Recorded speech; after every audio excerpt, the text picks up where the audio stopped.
Le TDAH, c'est le trouble déficit de l'attention avec ou sans hyperactivité. C'est un trouble dans lequel on va rechercher 3 composantes principales, donc différents symptômes. Par exemple, l'impossibilité à contenir ses comportements ou ses mots, donc ça c'est l'impulsivité.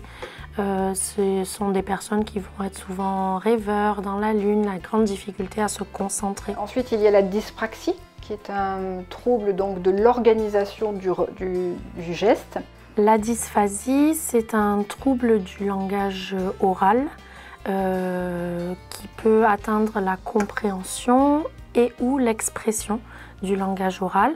Donc, par exemple, des enfants qui vont avoir du mal à articuler, ça c'est dans l'expression, ou du mal à comprendre ce qu'on leur dit alors qu'ils sont tout à fait intelligents. Parfois, c'est juste du mal à agencer les mots dans la phrase. On peut avoir aussi une dyscalculie, donc qui va concerner donc, le calcul, les mathématiques. La dyspraxie, ça va être une difficulté, un trouble pour gérer finalement ses gestes de manière volontaire. Ça va demander un effort à la personne, donc on appellera souvent maladroit, qui va peut-être souvent faire tomber ses affaires, lui-même tomber également, manger d'une manière particulière. Les enfants dyspraxiques sont des enfants qui vont avoir du mal, par exemple, à s'habiller, à faire leurs lacets, à découper correctement leur viande.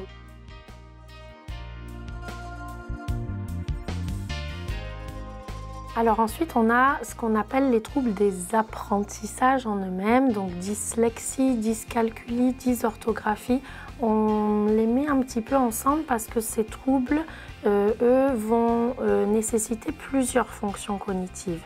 Donc on ne peut pas bien identifier, alors dyslexie, des difficultés dans la lecture, mais quelle est l'origine? Il y en a plusieurs. On va faire des bilans.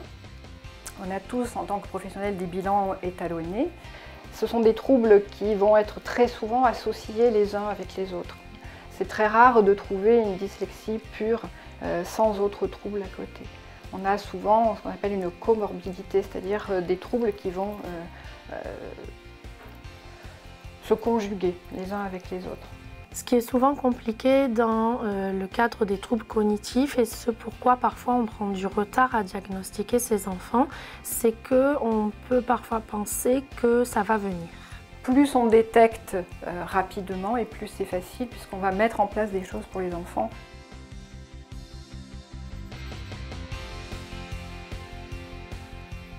La plainte vient très souvent de l'école. Donc on peut avoir des plaintes qui arrivent déjà en maternelle, mais c'est principalement au niveau du CE1 qu'on va avoir les plus gros signes d'alerte qui vont arriver. Parce qu'on va avoir la lecture qui va se mettre en place, et qui doit se mettre en place de façon un peu plus fluide.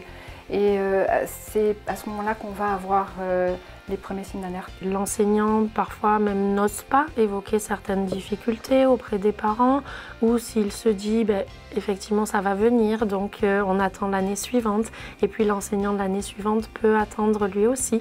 Quand ce sont des enfants qui ne posent pas de problèmes de comportement et qui sont sages, ils peuvent passer inaperçus finalement. En général, la personne qui fait le lien, qui chapeaute tout ça, c'est un médecin.